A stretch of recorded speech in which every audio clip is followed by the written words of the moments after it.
Bonjour, je suis content de vous retrouver. J'espère que vous allez bien. Aujourd'hui, on parle de respiration. Je vous donne des astuces, des conseils pour bien respirer et pour utiliser aussi la respiration pour mieux se sentir, pour se sentir mieux en fait. Et souvenez-vous que tout ce que je vous donnerai comme conseil, comme exercice peut-être aussi, ne remplace pas les conseils d'un professionnel de la santé et encore moins une évaluation ou un examen clinique. Vous devez adapter aussi mes conseils à votre condition et certains pourraient ne pas convenir.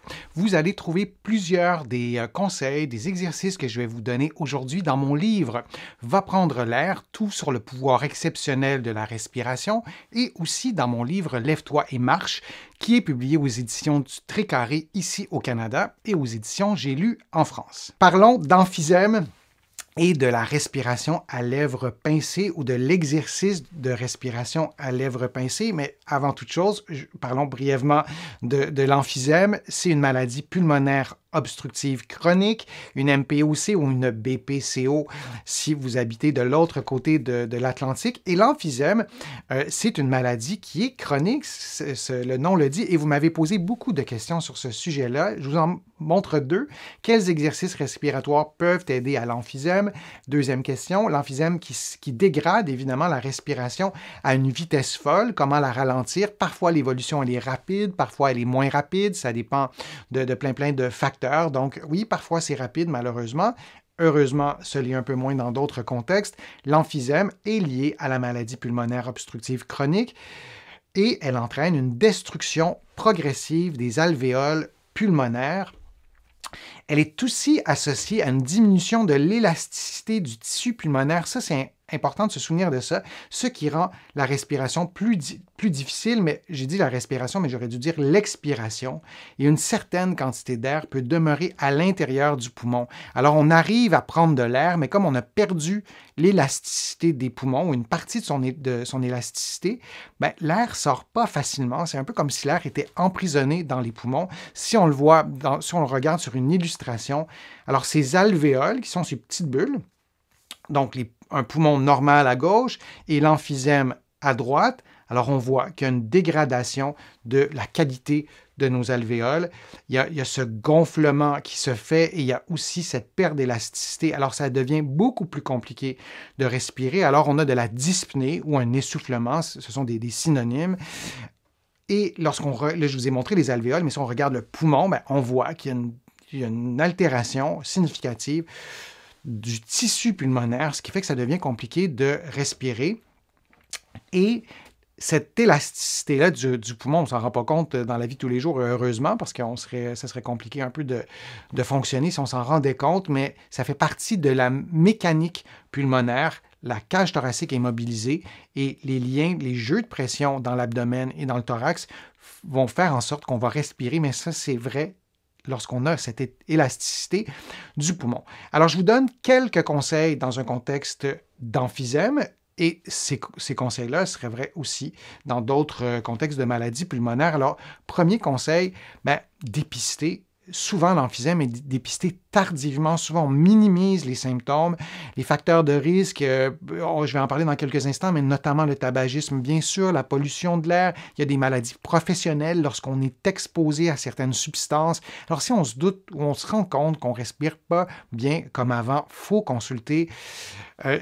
Mon livre « Va prendre l'air », je tenais à écrire ce livre-là en sachant très bien que souvent les maladies respiratoires, on met ça un peu de côté. On se dit, bon, c'est pas comme un cancer ou c'est pas comme une crise cardiaque. La respiration, c'est quand même assez important pour vivre et pour bien vivre. Donc oui, dépister, consultez votre médecin si vous avez un doute, prendre soin de sa santé respiratoire, de faire des exercices respiratoires quand on a de l'emphysème, de peut-être s'éloigner, par exemple, on voit les poumons, on voit les voies aériennes supérieures, mais de s'éloigner, par exemple, de la fumée secondaire, de la pollution de l'air, aussi ça, on n'en parle pas très souvent. Lorsque je publie sur les réseaux sociaux, ce ne sont pas mes publications les plus populaires, disons.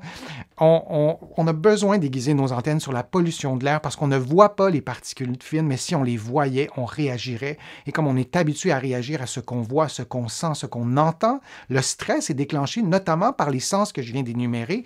Les particules fines passent vraiment complètement sous silence, on ne les voit pas non plus, mais ces particules fines-là peuvent aussi détériorer notre santé respiratoire. Alors, prendre soin de sa santé respiratoire, bouger. Je vous ai mis une photo de quelqu'un qui marche, mais bouger dans la vie de tous les jours. Je ne vous parle pas de faire du sport, mais comptez votre nombre de pas. Si vous faites 2000 pas par jour et vous avez un début d'emphysème, c'est absolument essentiel de bouger un peu plus. Allez-y à votre rythme, parlez-en à votre médecin si vous avez des craintes, mais il faut bouger vraiment dans la vie de tous les jours et la Terre entière fonctionne pour qu'on bouge de moins en moins avec toutes les nouvelles technologies. Il y a une accélération de ces nouvelles technologies et qui nous sédentarisent de plus en plus. Alors, il faut vraiment faire un effort maintenant pour bouger un peu plus. Et si on a une maladie respiratoire comme l'emphysème, c'est fondamental de bouger un peu plus. Et aussi, ce n'est pas naturel chez l'homme, chez l'être humain, de s'entraîner, d'avoir un programme d'exercice, mais je pense que lorsqu'on fait de l'emphysème, qui est une maladie évolutive, c'est essentiel de le faire et ça a été bien démontré que ça a des bienfaits sur la santé. Alors, je vous montre un exercice qui est vraiment très simple. On pourrait le faire ensemble si vous le voulez. La respiration à lèvres pincées, c'est vraiment tout simple. Alors, vous vous placez en position assise ou couché sur le dos, mais idéalement en position assise. Placez-vous pour être dans un endroit bien confortable, un bon alignement idéalement entre la tête, les épaules et le bassin. Et vous allez inspirer, si possible, par l'abdomen. Vous pouvez mettre vos mains sur l'abdomen et vous prenez de l'air lentement, donc je vais le faire. Et vous allez souffler.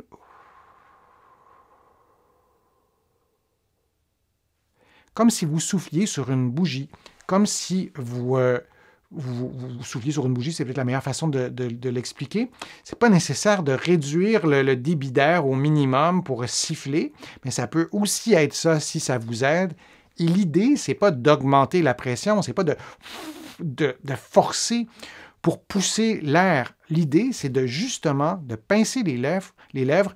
Ça modifie la pression ou les pressions à l'intérieur de vos poumons, pour le dire simplement, et ça facilite l'expulsion de l'air.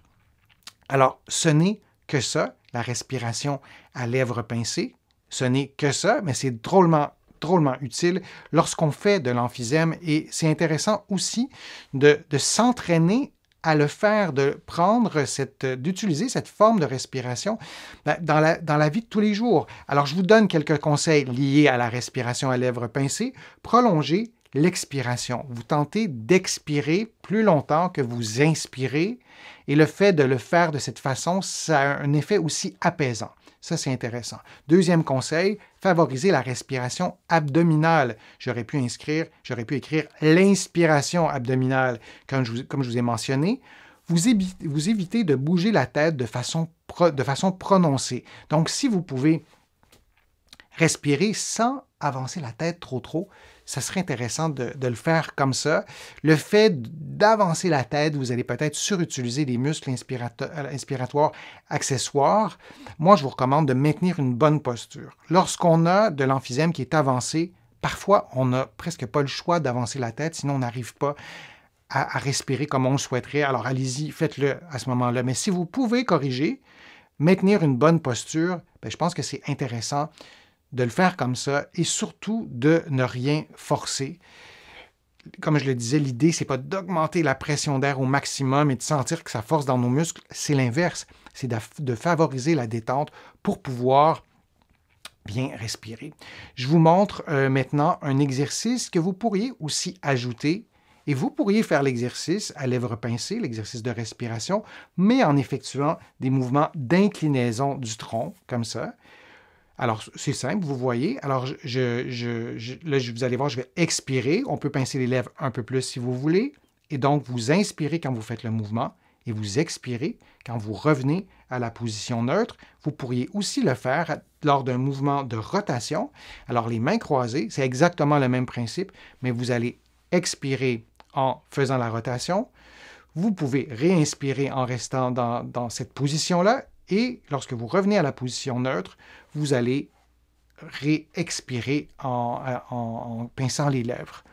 Il n'y a pas de recette magique. Faites ce qui vous vient naturellement, mais de le faire comme ça, calmement, avec des mouvements de rotation ou des mouvements d'inclinaison, ça peut être intéressant pour vous de le faire, de faire l'exercice les lèvres pincées, mais en ajoutant aussi un exercice de mobilité thoracique, parce que dans un contexte d'emphysème qui touche les poumons, on veut maintenir une bonne mobilité de la cage thoracique parce qu'elle est essentielle aussi à la mobilisation des poumons. Alors, on fait une pierre deux coups en faisant l'exercice de cette façon-là.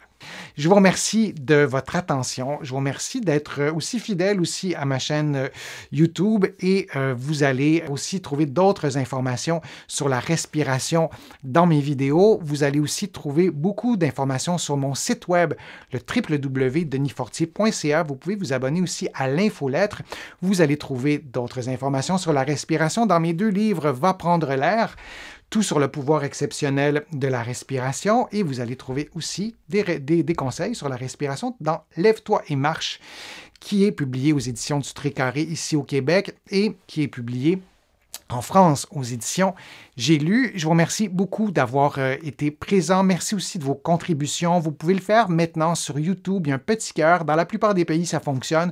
Vous cliquez là-dessus, vous pouvez faire une contribution. Sinon, vous allez voir sur mon site web.